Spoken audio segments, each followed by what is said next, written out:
And another hour passed. What is taking him so long? He never spent so much time down there.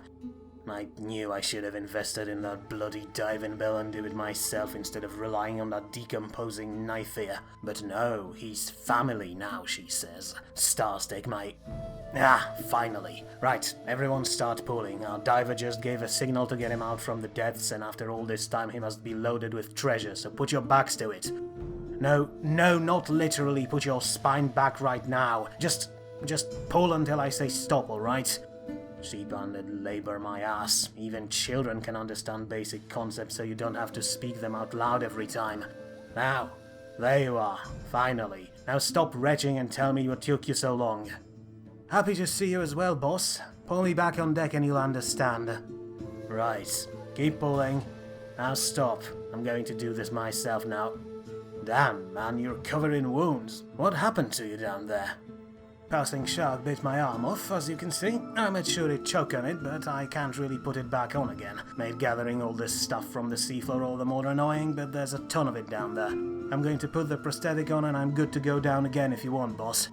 No, it's already getting dark and I don't want you to just blunder around down there without being able to see anything. But I have to say, you seem awfully calm for someone who just lost an entire arm. Do you even feel it? Yes, in a sense that I feel annoyed and unbalanced now. But as for pain, no, that is no longer an issue, not since I decided to take that necromancer woman upon her offer and become a ghoul. I have to say, though, it's a bit odd. I don't feel pain and I know that I have no arm, but somehow I still think it's there. And if I'm not looking, it feels like it's doing all the motions it did while it was still attached. If you say so. At least you're not rolling on the deck screaming like most other sailors would do in such a situation. Then again, most other sailors would not be able to spend 2 hours walking at the bottom of the sea. And they would not get barnacles sticking to them thinking that they're just another corpse. But I guess it's not bad. Though I have to warn you that the prosthetic I have is not going to make my job that much easier. It's basically just a piece of wood and metal and I can't move it at all, but it should keep me from losing my balance all the time. Still, I expect those trips down there to take a bit longer from now on. Understood. But with all that stuff you pulled from down there already, I'd say you should be able to afford some better Fakam when we return back to Metzaca. Maybe you could look up that Arcadian guy and ask if he couldn't make you a fully functional one. From what I've read while you were below, his workshop seemed to spit out new ideas and machines practically every day. We'll see about that. But does that mean that the messenger bird with news from home has arrived? Well, yes, but actually no. Mr. Crandall spotted something from the top of the mast when we thought this is one of those birds, but it was actually some weird, self-propelled balloon thing loaded with letters and parcels. Came above the deck, dropped the newspaper and some letters and kept moving south, probably all the way to Dulsmere. The future is here for real then. Not unlike down there, though. That place is old, boss. Older than I initially expected, especially now that I'm moving deeper into those ruins. That's why all those trinkets you find down there are so profitable, and that's why the city sent crews like ours here to get in on all this sunken wealth. I bet those things would make us a fortune back on the continent. Could be, but I'm still confused by them because they don't look like anything I've seen so far. Everything is off about them, the architecture feels wrong, the buildings are too large, and almost everything is almost completely eroded and covered in sea life, which means these ruins must have been there for centuries or even more. But, as I said, the weirdest part is the fact that everything seems to be made for creatures larger than even orcs. Just look at those kitchen knives I fished out yesterday. A dwarf could easily use one as a sword. And then there are those weird inscriptions. You never mentioned anything like that before. What are they saying? No idea. I can't understand a word of that script, which is odd because even Tigran one seems to be similar to the one used on the continent and in the Empire. This one, though, it's more like pictures instead of letters. Oh, and I haven't told you about it because today is only the second time I encountered it. There's an entire round building in the center of those ruins, completely covered in those pictograms. Can't help but wonder what they say. Well, don't you worry your shriveled little head about it, friend. We're just here to fish our artifacts and sell them to the city with profits. If they want to send scholars down there, they will do so themselves. And speaking of treasures, anything interesting down there? It's what you can see on the net. Some decorations, old weapons, regular domestic goods, but finely decorated, that stuff. Except for this blue thing there. Yeah, I noticed that. Looks like a sword made out of those blue magical stones, and it's glowing every now and then. Aye, that it does, and it's warm to the touch, and it does one more thing. Put it in the air, well, in the water, and it will always turn its blade in the same direction to the southwest. I played with it for 15 minutes and it always pointed that way no matter what I did. Look, even now it's trying to turn around. The rich folks will run over each other to lay their hands on such a miracle. Good job, my man. I'm starting to see why my daughter saw in you.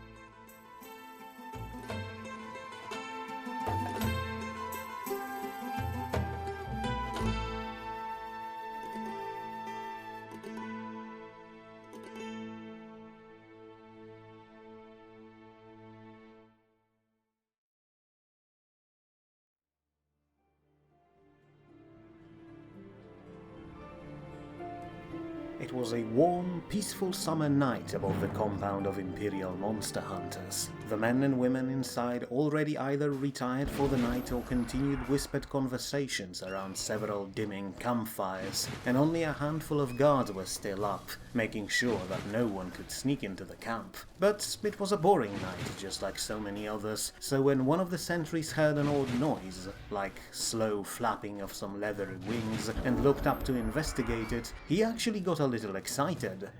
He had no idea what this weird, floating, bloated fish above him was, but perhaps it could be killed and cooked, or captured and tamed and sold back to the Empire for a nice amount of gold. And so, the man raised his crossbow, took aim and already drifted away, thinking about what he'll spend the prize money on, but that only meant that he died thinking about something pleasant. For as he raised his weapon, the floating thing just fell down from the sky onto him, and then exploded with a force that tore the hunter to shreds before he could blink, and set fire to the surrounding grass. The rest of the hunters were shocked by this sudden thundering sound, but at first many believed that maybe it's just one of the summer storms rolling in. But the first explosion was very soon followed by several additional ones, accompanied by screams of pain and confusion. The hunters, now wide awake, threw themselves into action immediately. The main infantry corps of the force armed themselves, while the Griffin riders rushed on ahead to investigate and hopefully either delay or destroy whatever foe dared to attack them. But as they emerged from the compound, they were greeted by a scene of complete chaos. Dozens of floating machines, slightly smaller than a horse, flew in the sky above, illuminated by fires on the ground, with some occasionally detaching from the main swarm to dive into some unfortunate sentry and blow them up. Confused, the Griffin riders stopped for a moment to take the scene in, but even though they had no idea what these creations were, they knew that something had to be done about them, and so they charged on, to destroy or chase them away. The machines, however, had no fear of them, and as soon as they spotted the new threat flying towards them, they scattered, with some of them launching themselves towards the Griffins, as if willing to intercept them. The riders, however, were sure of their abilities and rushed on ahead, with only some of them wondering how it was possible for these machines to behave so intelligently, but those curious and cautious voices were drowned out by a war cry raised by the rest of their comrades, who flew towards the first machine and smashed it apart with their hammers. That, as you surely expect by now, was the last mistake they ever made. For as soon as the drone was struck, it exploded in a blinding flash, swallowing nearby hunters and their monstrous mount in a cloud of shrapnel and flames. Some of their comrades saw it and immediately turned back, but others were already committed and made the same mistake, while their fellow riders could only watch in terror how their deadly attacks were turned against them, as more and more drones exploded all over the place. Only their wide formation saved the Griffins from complete annihilation in this moment, but it was obvious that the machines were not going to just let up. Instead, they swarmed the riders from all directions, crashing into them, and sometimes even managing to knock one or two off from their mounts and blowing up. When the rest of the infantry emerged from the compound, they saw a gruesome scene of flames and bloody bits and pieces falling to the ground as the riders desperately tried to stay away from the chasing floaters. It was, after all, an impossible situation. The foe in this case was not even remotely concerned with self-preservation, and in fact openly tried to explode on its own, preferably in the highest concentration of targets. You could not fight it, not up close, so all that remained was frantic escape, and that's precisely what Griffon Riders tried to do, hoping to lure the machines toward their comrades with crossbows, who could shoot them down at safe range. And that's what they did, but alas, it was not as effective as the hunters hoped. Or rather, it was effective, but perhaps it was directed in a wrong way. For when the first drone was shot down by a volley of crossbow bolts, it simply exploded as well, taking some of the fleeing griffins down with it. But, as problematic as the situation was, it was only thing that the hunters could do. If the machines reached them as they still emerged from the compound, the fight would turn into a bloodbath, so the hunters reloaded their crossbows and fired again, finishing the last of the drones, but in doing so, they also wiped out the remaining riders. For a second or two, all was silent, as Imperial operatives took in the scene of destruction in front of them, but their contemplation was immediately broken by several large boulders flying through the air and crashing into their formation, killing dozens of men on the spot. The boulders were then followed by a loud war cry, and in the flickering flames the hunters saw soldiers wearing blue and white uniforms of Metzacan colonial army charging in towards them, their weapons glistening ominously in both moonlight and light of the flames everywhere. Suddenly, everything became clear. The drones were not just a random suicide attack. It was only an opening move to soften the defenders for Metzacan attack, and now that all the Griffon Riders, the most dangerous company the hunters had in their arsenal, was reduced to scattered, scorched body parts, it was obvious that the drones did exactly what they were sent here to do. Nonetheless, the hunters were not going to just roll over and die. Instead, they raised their weapons and rushed towards defensive positions, launching volleys of crossbow bolts at anyone who came closer, while their less armored comrades simply charged on ahead, screaming their defiance into the night, while brandishing an impressive array of two-handed blades. But all of it was nearly pointless by then. Metzacans could not bring overwhelming numbers into the compound like they preferred to, but thanks to drones and trebuchets they were able to force the Imperials to come right to them, taking the initiative and fighting on their own terms. The hunters desperately tried to overwhelm some of colonial companies by focusing their attention at a single point in Metzacan line, but Mr. Storm's soldiers were not pushovers, and although they took some losses in this fight, they struck back a lot harder than they were struck themselves. Not to mention that Knights of the Trident were right in their element and rampaged across the entire field of battle, charging down any unfortunate fool who dared to stand in their way. When the sun finally came back up again, the compound was secured, and only Imperials left alive were a handful of badly wounded prisoners, who would now be interrogated and then jailed in Metzacan dungeons for the rest of their lives.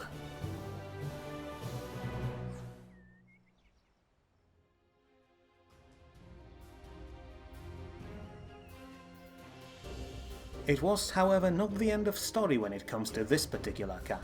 For, just like the one near Fringid, this too held a little surprise, in form of several beasts captured and, somehow, broken and tamed by the hunters. The first one was something straight out of a nightmare, a bizarre mix of a wyvern with the head of a chicken, 3 times as large as a horse, a cockatrice, as Mr. Storm noticed. A deformed, hideous beast, it was flightless despite having wings, but its most troubling nature was revealed mere moments later, when one of the soldiers approached it by surprise and was turned to stone by a creature's furious gaze. Mr. Storm managed to bring him back mere seconds later, but it was clear that a beast like that had to be properly secured, and so he ordered his people to cage it back and send it to Metzaca, where it would be placed in a secluded area until it learned how to behave. One thing was clear though, it was not a being native to the island of Metzaca, which meant that it had to be brought in from somewhere else, and that meant that the scale of Imperial operations in the region was probably much larger than continental nations originally anticipated. The second find, however, was a bit more similar to the one made in the compound near Fringid, as dozens more cages were filled with elementals, the frost ones this time. At first it seemed odd that beings of pure cold were here, kept in this warm area while earth ones were in the frostlands, but to Mr. Storm it made perfect sense. It was simply the safest way to store elementals away from their natural habitats, as it reduced their power and prevented escape attempts. Now though that they were safe, they could do whatever they wanted, but oddly enough they decided to simply follow Mr. Storm and his apprentices, perhaps out of gratitude or maybe drown into magic they possessed. Regardless, they would be sent to Metzaca as well, so that they could be studied by an increasing amount of scholars that moved into the city in recent months, lured in by tales of old magic and ancient monsters that could be found in the archipelago.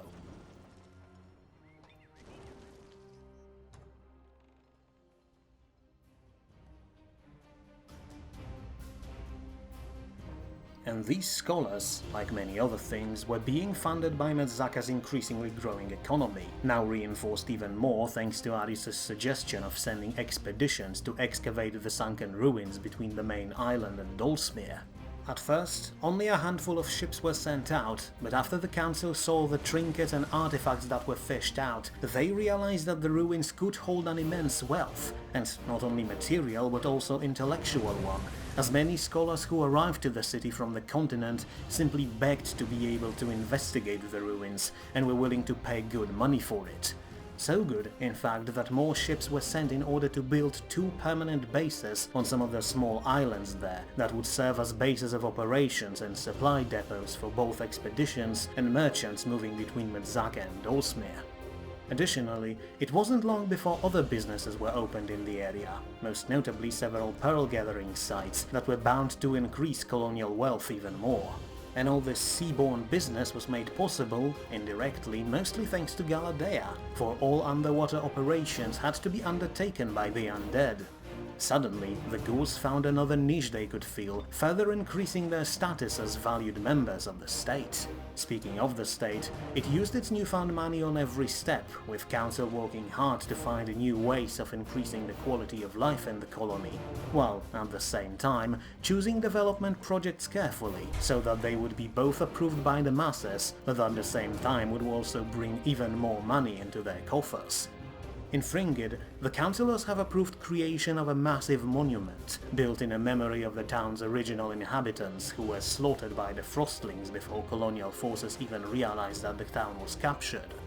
Aside from that, the hygienic movement spread from Metzaca like wildfire, and soon new public baths were constructed both in Fringid and in Circaris in the north, and in both of these places they were met with an overwhelming public approval, as a place where everyone could take a steaming hot bath was more than welcome in permanently frozen lands in the north and south of the island.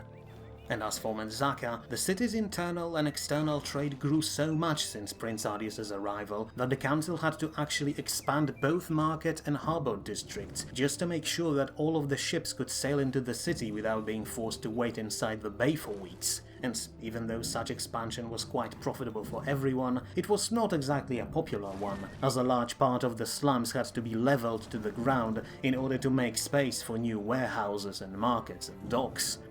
The inhabitants were compensated for their loss, of course, but with the cliff city once more becoming crowded, many people were forced to relocate outside of the walls at the top of the cliff, or moved into floating shacks that lined the bay, although that second area was quickly being abandoned as well. More traffic and trade meant that more and more people arrived in the city to settle there. More population meant more sewage, all of which was simply dumped into the bay, which was already turning from blue to grey, as waste from entire city ended there. The financial status of the citizens improved, of course, but now, in the city that, on increasing occasions, was covered by a cloud of black smoke from workshops and factories, many people started to wonder whether or not this transition into modernity was actually worth it.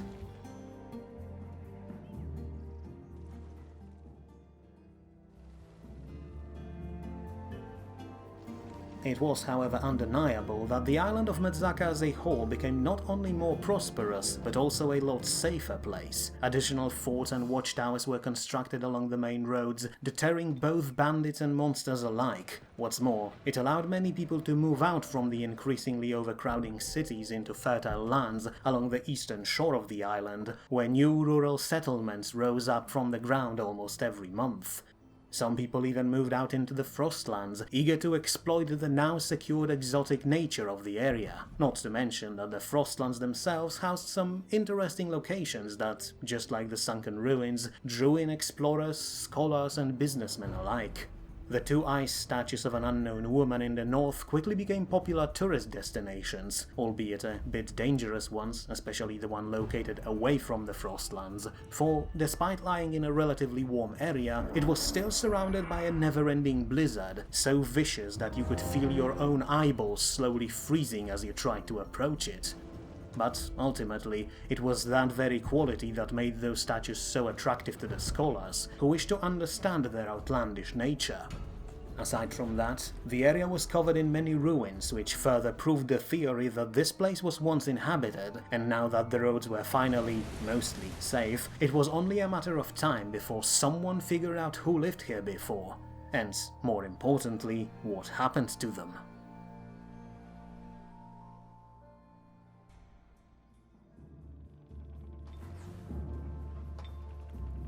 As for Prince Arius himself, well, the Lord Governor kept himself busy as months went by. First, his venture back to Dorsemere proved to be quite profitable, as the dwarves living there paid a decent amount of gold for ridding their mine of kobolds. The vicious little creatures were quite dangerous when hiding in the dark tunnels, but Arius simply sent Galadea and her undead cohorts in, where their mere presence terrified the kobolds so much that they fled the cave in terror, and ran straight into waiting arms of Metzacan army that wiped them out in a matter of minutes without taking even a single casualty.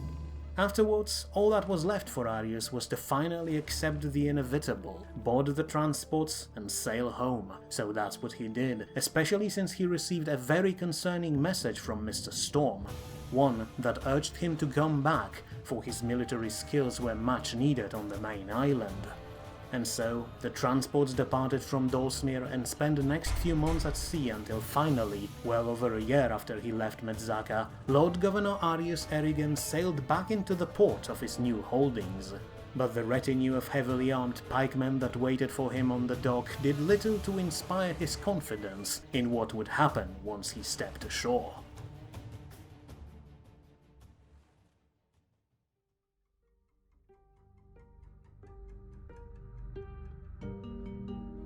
Arius, my friend, you're finally here. What took you so long? I was starting to worry the council members ate you alive or burned you to a crisp with their scorn for fiery looks.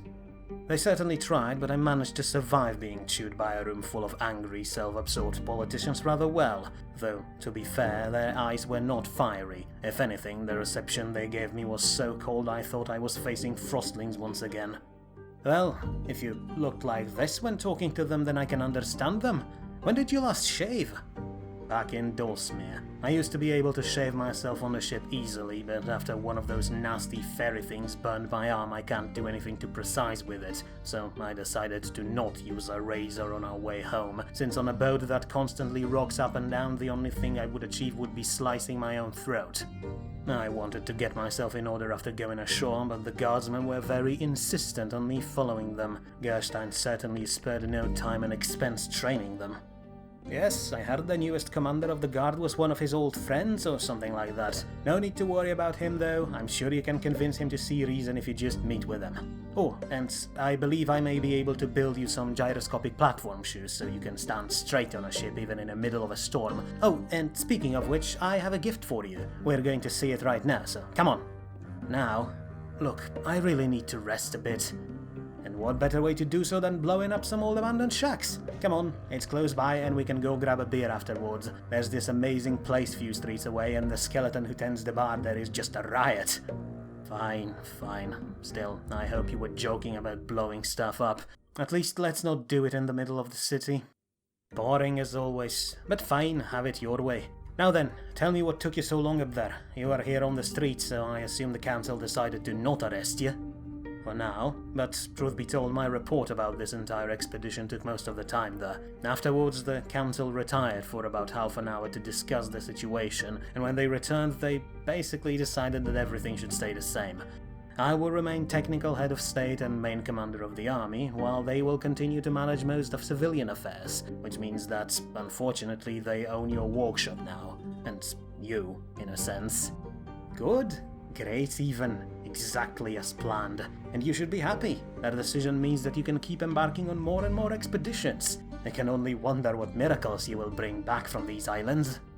Then I'm afraid I have to ruin your dreams a little. I'm still in command of the army, but I'm also still not the one supplying it. The council said that if I want to organize yet another expedition without their approval though, I am more than capable of doing so, as long as I provide supplies and funds from my own pocket. So, they basically made further expeditions impossible.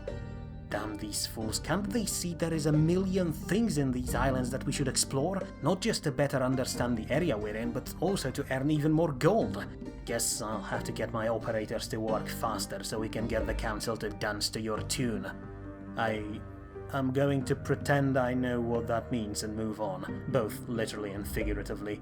Turns out I'm not going to sit in Metzaca for long. Apparently Mr. Storm's scouts found another Frostling raiding party in the middle of the island, and this one is larger and more powerful than any other we've faced here, so we'll soon be moving out to deal with them. Then my little gift will certainly help you do— Wait, Arius, watch out! What the hell have I walked into, a wall? Oh, madam, please accept my apologies. My mind was somewhere far away. There is no need for apology, Lord Governor. I was so engrossed in my prayer that I lost all contact with reality, so I thank you for reminding me that matters of flesh are just as important as matter of spirit. Ah, well, glad to be of use, I suppose, but how do you know who I am? Because you are Lord Governor of this place, of course. Everyone who comes to Metzaca sooner or later hears about last son of King Seron, who came here with nothing and threw himself into action to bring safety and prosperity to the people. I may not be native to your city, Lord Arius, but it seems that common folks looks like you with a lot of approval. I don't know what to say to that, madam, other than thank you. You have no idea how much I needed to hear something like that today. But if you don't mind me asking, you were saying something about praying here. Isn't the street a bit too foggy for stargazing? I'm sure you could find better places higher up the cliff. I have no doubts about that. But alas, I am not the follower of the star cult like you and most wayward souls here. No, I am but a humble pilgrim of the Azure Heart, sent here by a vision granted to me by our beloved protector. Azure Heart? I think I heard that name. Does it have something to do with the news of the Imperial cult that worships something called Skyshard? Yes, some wayward souls bestowed that nickname upon us, although we are not fond of it, for it implies that our protector came to us from the heavens, while in truth it was born here, on our world, just like us, and only now, after untold cycles, it finally decided to reveal itself and guide us in these trying times. I see. And did that Azure Heart send you here? And if yes, then for what? I have indeed received a vision from the heart that guided me to these forgotten islands, and so did thousands upon thousands of my brothers and sisters in faith. I believe some of them raised a small temple to the heart on the cliff, but as for what? Well, in truth, I was not sure when I left the Empire and confused beyond words after reaching your city here, but after a few days I received a revelation. A merchant was selling a sword he brought back from the depths of the sea south of the city, and this sword, Lord Arius, this sword is a part of the heart. A small and perhaps inconsequential one, but it is nonetheless part of our protector. I knew there and then what I was sent here to do. If there are more shards like these scattered among these islands, then the faithful will have to venture into the wilds and find them, and restore the true glory of our protector. I see. Good luck with your restoration project then. I just hope your fellow pilgrims won't cause us any trouble. Worry not, Lord Governor. The heart understands that not all are willing to embrace its message right now, for it is but a weak shadow of itself. Once it is restored, though, all will see its true glory. On that day, all our sins will be forgiven, and the world will become a paradise.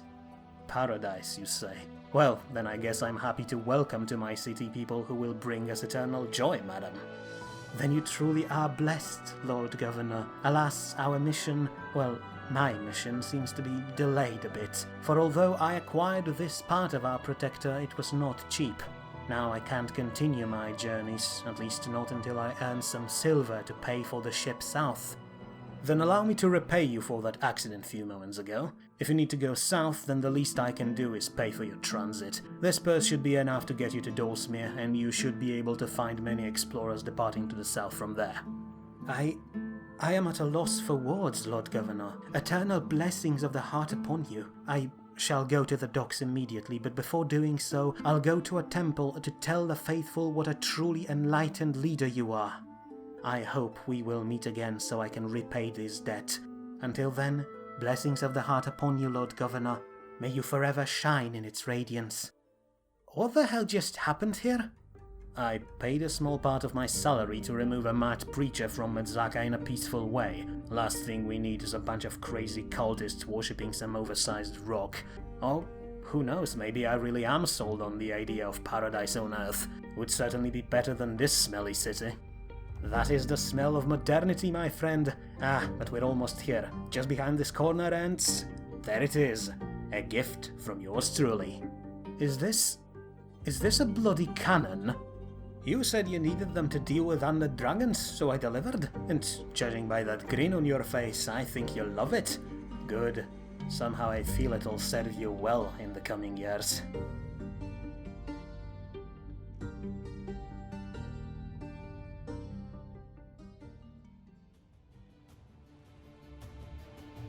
Arius's return to Metzaca proved to be a lot shorter than he anticipated, as the news about yet another Frostling spire directly in the middle of the island put everyone in the colony on high alert. And so, Lord Governor and his men spent only a few days in the city, most of which were spent on resupplying their force and patching up the wounded instead of resting, and then marched out again to link up with Mr. Storm in a newly constructed fort in the Frostlands. As they did so, however, they brought with them a little gift, freshly made in Arcadian's workshop. It was a battery of 8 short 6-pounder cannons, small enough that they could be tied to heavy horses without the need for carriages that would slow them down. All Arius's retinues needed was a few additional horses and men, and they could now be used as highly mobile artillery battery, capable of flanking around the enemy, dismounting, and then firing a deadly barrage of cannonballs from where the foes least expected it. It was, of course, not even remotely as powerful as much larger continental cannons, but it was a start, and it further improved long-distance fighting capabilities of colonial forces, not to mention that it would surely make attacks on heavily fortified positions much easier.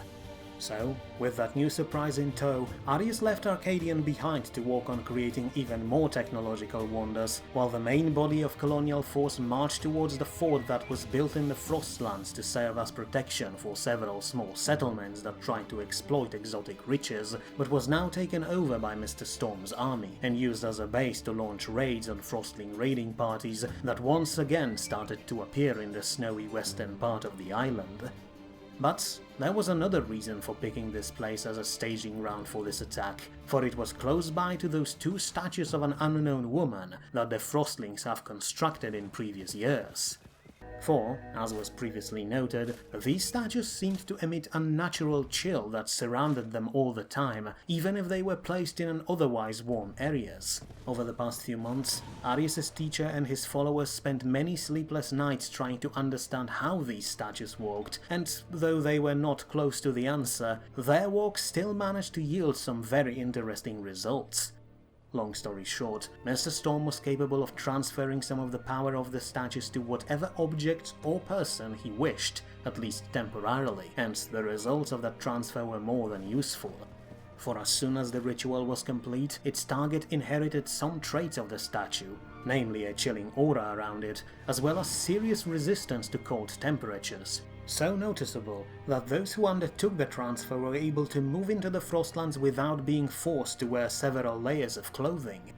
As said, the effect was not permanent and required a lot of effort from Mr. Storm and his apprentices to keep it going over several weeks needed to travel from one statue to the Frostling Spire, but it meant that it could be attacked without fear of entire army freezing to death. And so, together with his student and some of the most trusted and experienced soldiers, Mr. Storm performed a ritual one day and immediately marched down south to use the benefits given to them by the statue while they could, although they had to stay far away from the rest of the army to ensure that their new frigid nature would not harm them. What's more, the ritual also seemed to work on the machines, so another cloud of drones was prepared in a similar fashion near another statue and immediately flew south as well, to open the way for Metzacan attack.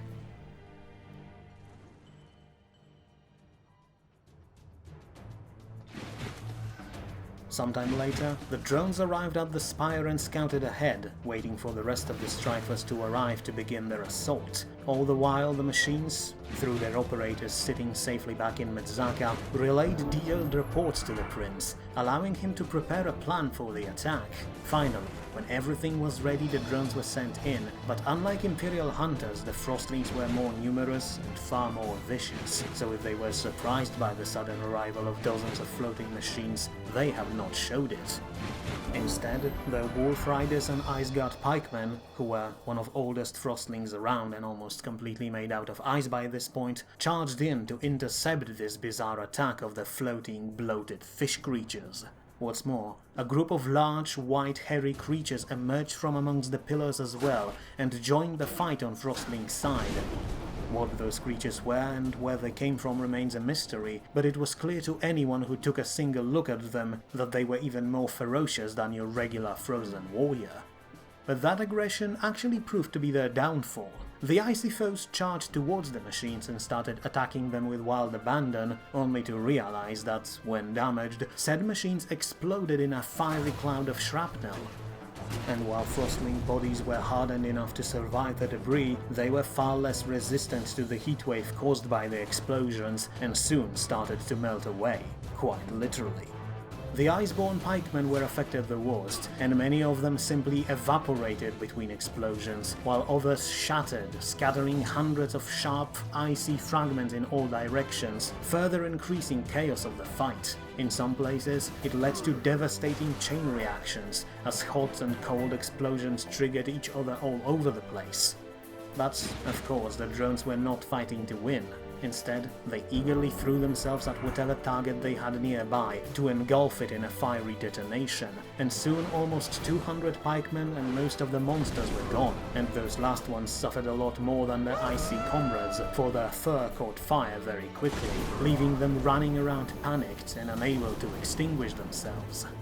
Ultimately, though, the drones were wiped out, or perhaps it is better to say that they wiped themselves out, but they have accomplished their mission. The raiding party was severely damaged, and before they could even tend to the wounded, Arius and his strike force charged into the spire as well, to use the opening provided to them by Arcadian's machines.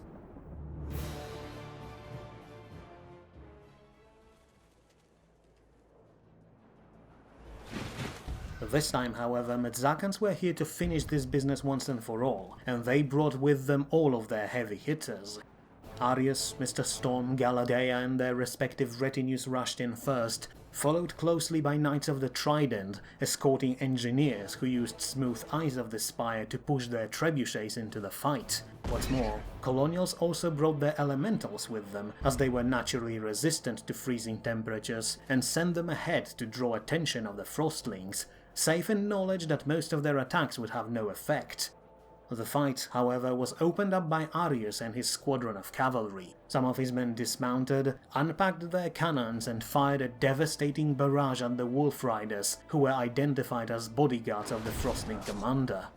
And even though the cannons themselves were small caliber, the effect they had on already disorganized Frostlings was impossible to underestimate. Dozens of wolves and their riders fell to that barrage, but more importantly, it also forced Frostlings to abandon their position on the elevated center of the structure and rush down towards Metzacan troops, who, otherwise, could simply keep their distance and fire away all day.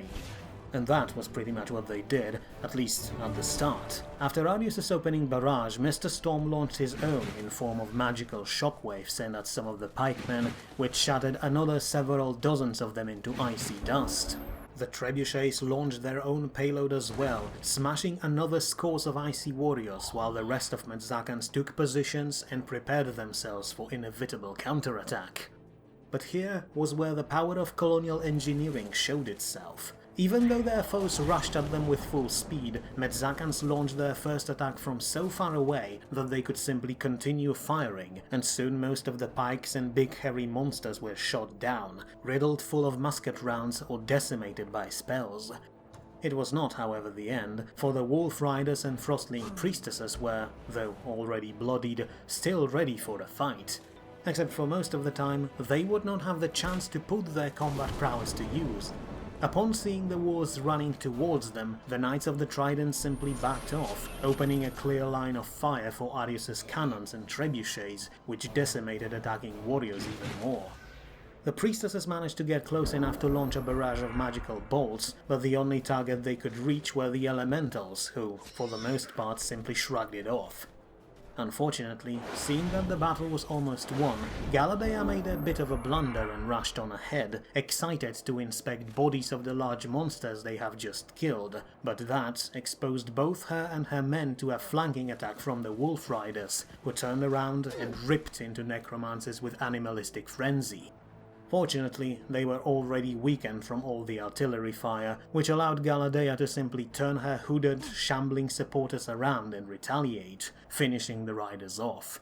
Only a handful of priestesses were left, surrounded on all sides, but soon too they were beaten to death by elementals, which ended the battle right on the spot.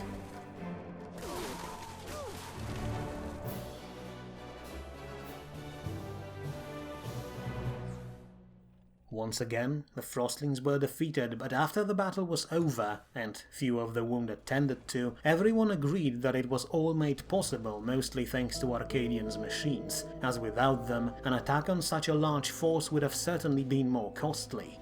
Everyone agreed on this, except Arius, who was nowhere to be found.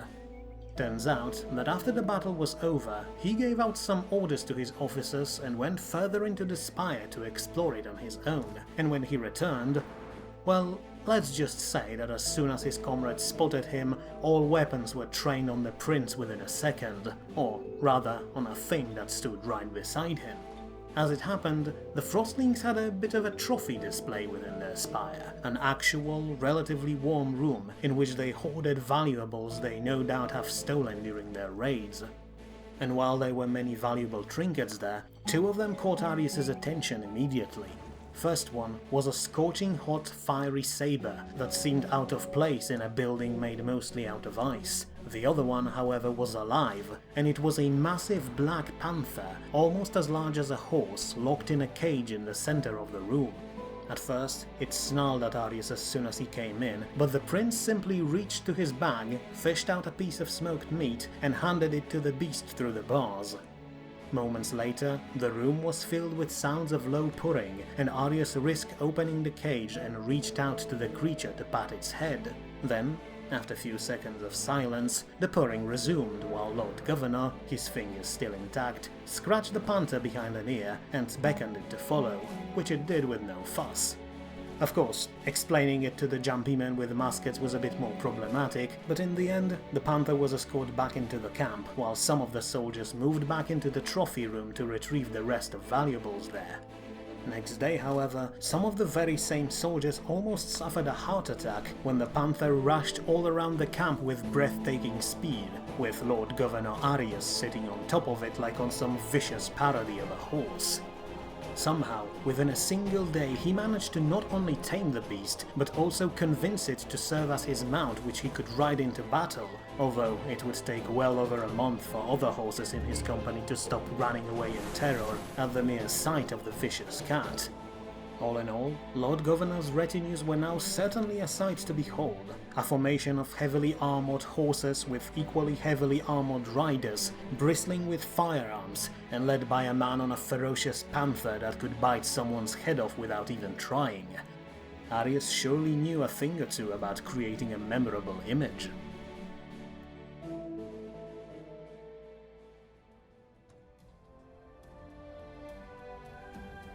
And thanks to Arcadian, this image reached Metzaca very quickly, and soon appeared in newspapers and posters all around the city, and then, eventually in the entire region, further increasing Arius' standing amongst the common people, who were quite excited to see their new leader kicking ass and taking names in style. But that little addition to Arius's reputation was only a small side project for this artificial friend who, ever since he arrived in the city, threw himself into a whirlwind of creative work, making new tools and machines almost daily. Right now, however, his inventions reached a new high, as Arcadian managed to merge steam engines with magic-infused crystals extracted from springs scattered across the islands.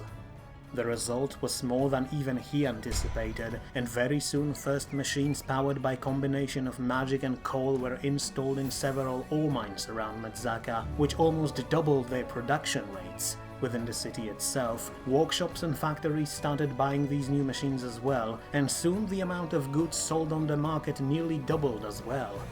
All of that meant that the council was able to lower both production and trade taxes and still managed to greatly increase the flow of money into Metzacan coffers, and at this point the colony finally started to actually earn enough money to be recognized as a minor economic power by other nations.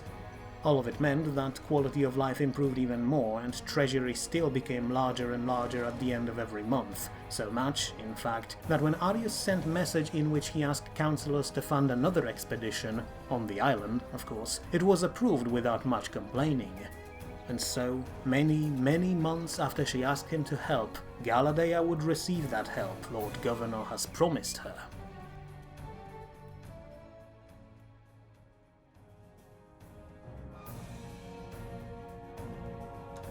Which meant that, finally, colonial forces would try and evict Nagas that occupied the ruined city at the edge of the Ashlands.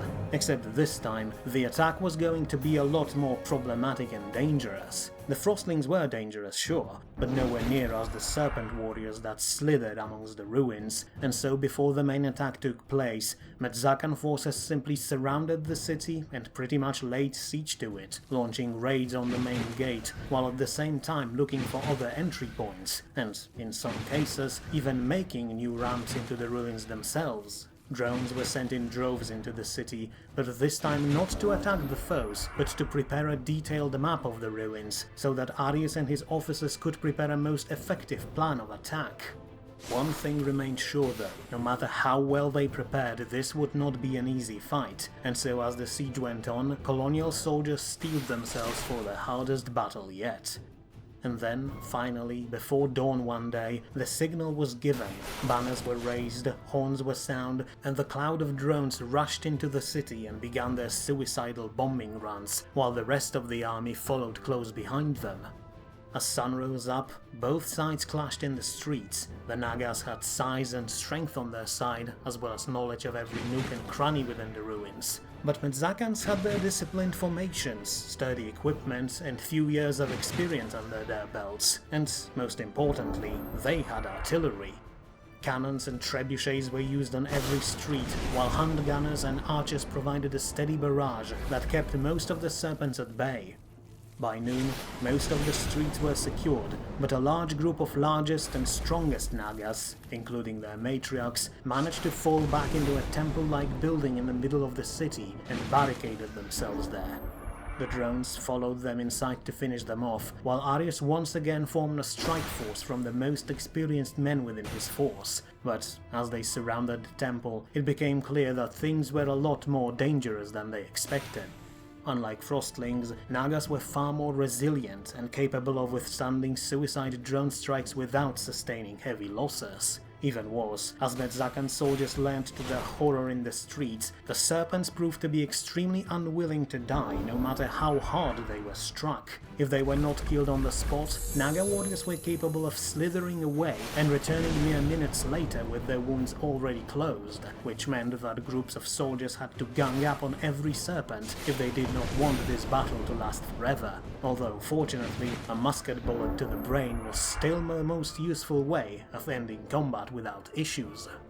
But still, when Arius and his strike group breached through the temple doors, they were not ready for the ferocious greetings that Skelly once prepared for them inside. As soon as colonial forces got inside, the serpents slithered towards them from all directions, most of them completely undamaged, as if they weren't attacked by a cloud of suicidal explosive drones mere minutes later. Even flames from detonations did very little to them, as their skin seemed to be covered in some slimy substance that prevented them from catching fire. What's worse, the matriarchs who commanded the Nagas were now close by, inspiring their warriors to fight with even greater zeal, while behind the lines, an odd, flying feathered serpent coiled and weaved in the air, no doubt looking for a chance to strike. But Metzacans, aside from their artillery and knights, had yet another ace up their sleeve, namely their elementals. After that encounter with the Frostlings, something has happened to them. Before, they were a large group of relatively small creatures, roughly a meter in height. After that visit in the spire though, these magical beings somehow consolidated themselves into much larger entities, each one almost 3 meters in height, that emanated deadly cold for several meters around them, though only when they wanted to. And although it meant that now colonials had a lot less elementals, the ones that remained, around 30 of them, more than made up for their absorbed kin, as these new, larger beings were far more resilient and dangerous. And thanks to their resilient nature, they were the ones sent in to draw the attention of the Nagas, with additional protection provided by Mr. Storm's magic, while Arius and the rest of his company took positions on the elevated gallery and started blasting with everything they had at serpents approaching from below, focusing their fire on a single group at a time to kill them before they could regenerate. And for most of the time, the plan worked. While frontline Serpent warriors attacked the elementals, and were bounced away by Mr. Storm's shield, the matriarchs themselves slithered on forward with speed that should not be possible to achieve by something so large and cumbersome. They circled around the elementals and went straight for the trebuchets. A handful of engineers turned on the spot and ran away, seeing creatures with blades almost as large as a grown man charging towards them, but in the last second, the matriarchs turned around and attacked Arius's group from behind, completely scattering their formation, no doubt in hopes of preventing them from firing their cannons yet again. A group of riders who dismounted to provide artillery support had no time to mount back up, and so Lord Governor rallied his men and launched a countercharge to give his people a chance to escape. But the matriarchs were much stronger than he anticipated, and very soon both Prince and his cat were thrown to the ground with a powerful swing of a tail of the leading Naga, who now raised all of her massive blades to finish him off. But in that same moment when Arius hit the ground and rolled away from the first swing, Galadea screamed like a banshee, broke off from her own formation and charged towards the matriarch, launching a barrage of magical bolts. The serpent woman turned around, angered by this new attack, which gave Arius a chance to pull out his pistol and fire a bullet into her back. A good plan, but not nearly enough, and so the Naga turned back to him once again and raised her sword to finish him off. But in that very moment, Galadea reached her and, with a deafening scream, sliced her in half with a single mighty swing of her scythe. The upper human half fell lifeless to the ground, while the tail continued to thrash around for several moments, during which Arius wiped the blood from his face and got back on his panther. But before he could thank his savior, Galadea found herself in even more trouble, as the massive, floating serpent attacked her from behind, with a fury so palpable that it must have been caused by the death of the matriarch. So ferocious was this attack that the necromancer was forced to back off, frantically swinging her scythe in one hand while flinging spells with another just to keep the monster at bay. But that gave Arius a chance to circle around and fire his musket at the serpent, distracting it for long enough for some of the knights to ride in and, together with Prince and the necromancer, finish it off. And that was it. The hardest battle Metzacans faced so far was over, but the result was a hard-won victory. The Nagas fought with extreme might, but thanks to Mr. Storm's spells, most of their attacks were wasted on shielded elementals, while artillery and the knights took the serpents out one by one. Still, the temple was littered with dead and wounded, one of which was Lord Governor himself, and so Arius quickly sent a runner outside for the medics to move in and save as many people as they could, while Mr. Storm tended to him personally. Few moments later, the temple was bustling with activity, but, to Arius's surprise, he noticed that his necromancer friend was nowhere to be found.